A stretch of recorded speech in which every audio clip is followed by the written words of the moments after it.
ఉన్న బంగారాన్ని విడిపించి ఆ రోజు ఆన్లైన్ రేటుకే మేము కొంటాం. Sharma gold company. నమస్తే, వెల్కమ్ టు సుమన్ టీవీ. నేను మీ యామ్ని. ప్రస్తుతం మనతో ఉన్నారు ప్రముఖ ఆధ్యాత్మికవేత్త, ప్రముఖ జ్యోతిష వాస్తు పండితులు సుభాష్ శర్మ గారు ఉన్నారు. గురుగారితో మాట్లాడి మనకున్న సందేహాలను అడిగి తెలుసుకుందాం. నమస్కారం గురుగారు. శ్రీమాత్రే నమః. గురుగారు, ఇప్పుడు ఆశ్లేష నక్షత్రంలో పుట్టిన వాళ్ళకి అంటే బలి పూజ ఒకటి చేస్తారు కదా, ఆశ్లేష బలి పూజ అని. కొంతమంది గోదావరి నది తీరంలో చేయాలంటారు, కొంతమంది సముద్ర తీరంలో. ఎక్కువగా అయితే కుక్కి సుబ్రహ్మణ్య స్వామి ఆలయంలో చేస్తే మంచిదంటారు. అసలు ఎక్కడ చేయించుకోవాలండి పూజ అనేది? చాలా మంచి ప్రశ్న. ఎంతో మంది ఎన్నో రకాలుగా ఈ ప్రశ్న గురించి అడుగుతూనే ఉన్నారు. నిజానికి ఆశ్లేష నక్షత్రం అనేటటువంటి సర్ప నక్షత్రం కాబట్టి ఆ నక్షత్రంలో పుట్టినటువంటి జాతకులు సర్పదోషంతో ఉన్నటువంటి వారు కాబట్టి ఆ నక్షత్రంలో పుట్టినటువంటి ఏ జాతకుడైతే ఎవరైతే ఉన్నారో నిజానికి ఇది గోదావరి క్షేత్రం చేయడం అనేటటువంటిది ఒక పద్ధతి. అలాగే ఇది పుణ్యక్షేత్రమైనటువంటి కుక్కీలో చేయడం అనేటటువంటి ఒక పద్ధతి. అయితే ఇక్కడ పద్ధతులు అనేటటువంటివి చెప్పినటువంటి విషయాన్ని బట్టి చూస్తే ఇవి సాంప్రదాయాన్ని బట్టి ఆచారాన్ని బట్టి నిర్ణయించడం జరుగుతుంది.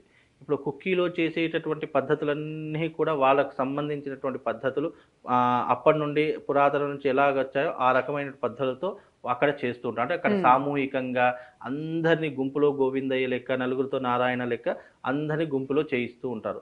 అలా కాకుండా నిజానికి ఆశ్లేష నక్షత్రంలో పుట్టినటువంటి జాతకులకు తప్పకుండా ఆశ్లేష బలి చేయించుకోవాలని శాస్త్రము. అందులోనూ మూడు దోషాలు ఉంటాయి.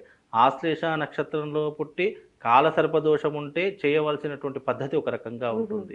ఆశ్లేష నక్షత్రం అయ్యుండి కర్కాటక రాశి అయ్యుండి నాగదోషం రాహుకేతు మధ్యలో మిగతా గ్రహాలన్నీ బంధించబడి ఉంటే దానికి ఒక రకమైనటువంటి పద్ధతి ఉంటుంది. కేవలము లగ్నంలో గనక రాహు కానీ కేతువు కానీ ఉంటే గనక దానికి చేయవలసినటువంటి పద్ధతులు కొన్ని రకాలుగా ఉన్నాయి. కాబట్టి ఇక్కడ ఏమవుతుంది అంటే చేసే పద్ధతులు మారుతాయి. అది ఆ జాతకాన్ని బేస్ చేసుకొని ఉంటుంది. లేదు మామూలుగా ఆశ్లేష నక్షత్రంలో పుట్టారంటే వాళ్ళకు ఆశ్లేష బలిని చేయించడం ఉంటుంది. ఇందులో మళ్ళీ సర్ప సంస్కారము, నాగ ప్రతిష్ట, అలాగే అష్టనాగ పూజ అని చెప్పేసి దీనికి పలు రకాలైనటువంటి విధానాలు పద్ధతులు అనేటటువంటి ఉంటాయి. అవి జాతకాన్ని బేస్ చేసుకొని ఉంటాయి. ఏది ఏమైనప్పటికీ ఆశ్లేష నక్షత్రంలో పుట్టిన ప్రతి ఒక్క జాతకుడు తప్పకుండా ఆశ్లేష బలి ప్రధానాన్ని చేసుకోవలసిందే. అది ఎవరైనా సరే, ఆడవాళ్ళైనా సరే, మగవాళ్ళైనా సరే, పిల్లలైనా సరే, పెద్దవాళ్ళ, దానికి వయసుతో నిమిత్తం లేదు, దేనితో సంబంధం లేదు. పరిహారం మాత్రం తప్పకుండా చేయించుకోవాలి. లేదు అనంటే అది వంశపారంపర్యంగా వెంబడిస్తూనే ఉంటుంది. తరతరాలుగా దాని యొక్క ఏదైతే నెగిటివ్ ఇంపాక్ట్ ఉందో దాన్ని అనుభవించవలసినటువంటి దౌర్భాగ్య స్థితి ఏర్పడుతుంది. లేదా జన్మాంతాల వరకు ఆ యొక్క కర్మ అనుభవించవలసినటువంటి దౌర్భాగ్య స్థితి ఏర్పడుతుంది. కాబట్టి అలా ఏర్పడకుండా ఉండడానికి ఆశ్లేష నక్షత్రం కర్కాటక రాశిలో పుడితే గనక తప్పకుండా వాళ్ళు ఆశ్లేష బలిని చేసుకోవాలి. అంటే ఈ నక్షత్రంలో జన్మించిన వాళ్ళకండి ఎలాంటి సమస్యలు అనేది ఉంటాయి ఎక్కువగా? అయితే దీనికి శాస్త్రం చెప్పినటువంటి సూక్తి ఏంటంటే గనక ఆశ్లేష నక్షత్రం అనేటువంటి సర్ప నక్షత్రం కాబట్టి ఈ ఆశ్లేష నక్షత్రంలో పుట్టినటువంటి వారికి ముఖ్యంగా చూయించేటటువంటి సూచనలు ఏంటంటే వివాహ విషయంలో చాలా ఇబ్బందులు వస్తాయి. లేదు వివాహం అయిపోయింది అంటే భార్యాభర్తలు విడిపోవడానికి కారణమవుతుంది. వాళ్ళిద్దరికీ చీటికి మాటికి గొడవలు రావడం ప్రారంభమవుతుంది. ఉన్న ఆస్తులన్నీ పోగొట్టుకోవడం మొదలవుతుంది.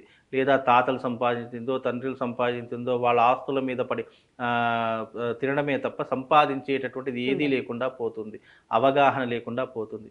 సంతాన సమస్యలు అనేటటువంటివి ఎక్కువగా వస్తూ ఉంటాయి. గర్భపాత దోషాలు, లేదా మొదటి సంతానము పడిపోయి రెండవ సంతానం కోసం ప్రయత్నించడము, రెండవ సంతానం కోసం ఎంత ప్రయత్నించినా కాకపోవడము, ఇలాంటి ప్రయత్నాలు ఎక్కువగా ఉంటూ ఉంటాయి.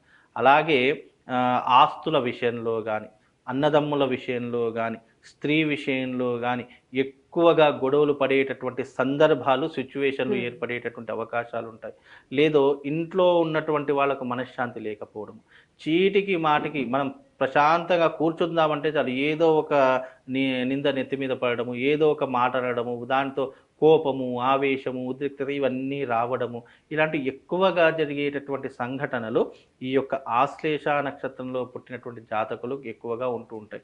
ఆశ్లేష నక్షత్రంలో పుట్టినటువంటి జాతకులకు చాలామంది ఎమోషనల్ బ్లాక్మెయిల్ చేయడానికి చూస్తూ ఉంటారు. చాలా మంది వాళ్ళని వాడుకొని వాళ్ళ యొక్క అవసరాలు తీరిన తర్వాత వాళ్ళను తన్నేయడం జరుగుతున్నటువంటి సిచ్యువేషన్ ఉంటుంటాయి. ఎందుకంటే బికాజ్ ఆశ్లేష నక్షత్రంలో పుట్టినటువంటి చాలా గొప్ప తెలివితేట కలిగినటువంటి వారు, దేన్నైనా సాధించేటటువంటి గొప్ప నైపుణ్యం కలిగినటువంటి వారు ఆశ్లేష నక్షత్ర జాతకులు.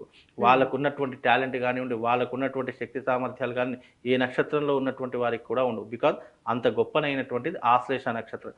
కానీ అది సర్ప నక్షత్రం కావడం చేతనే ఇలాంటి ఇబ్బందులు వస్తాయి తప్ప, అందుకని ఆశ్లేష నక్షత్రంలో పుట్టిన ప్రతి ఒక్కరు ఇన్ని కష్టాలు ఉంటాయా, ఇన్ని బాధలు ఉంటాయా, ఇన్ని ఇబ్బందులు ఉంటాయా అని అనుకోవడానికి ఆస్కారం లేదు.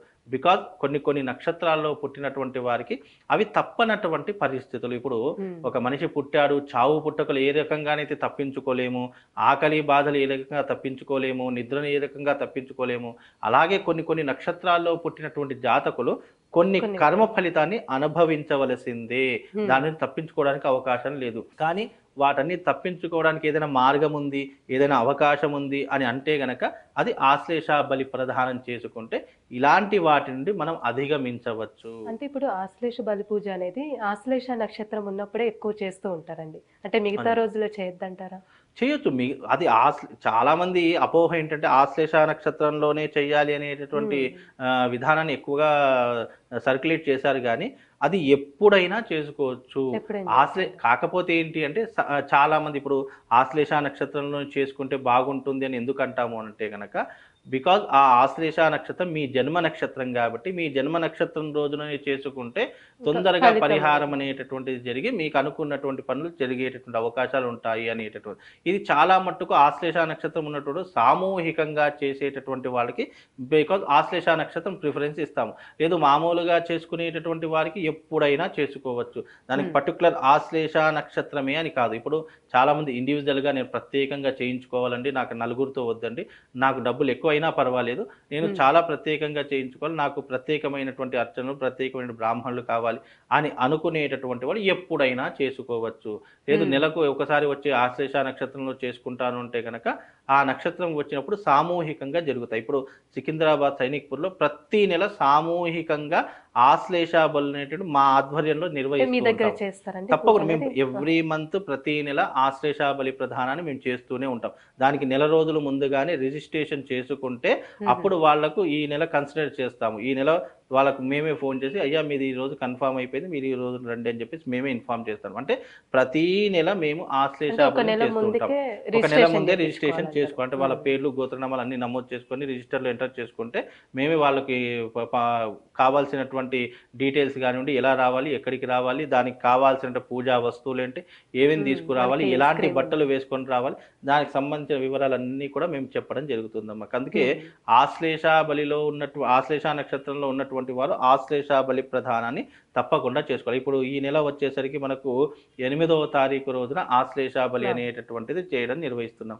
కనుక ఈ 8వ తారీఖు రోజున కనుక ఎవరైనా చేసుకున్నటువంటి వారు ఉంటే మీరు డైరెక్ట్గా సంప్రదించేసి 8వ తారీఖు మీరు డైరెక్ట్గా వచ్చేసేసి ఆశ్లేష బలి ప్రధానాన్ని చేసుకోవచ్చమ్మా.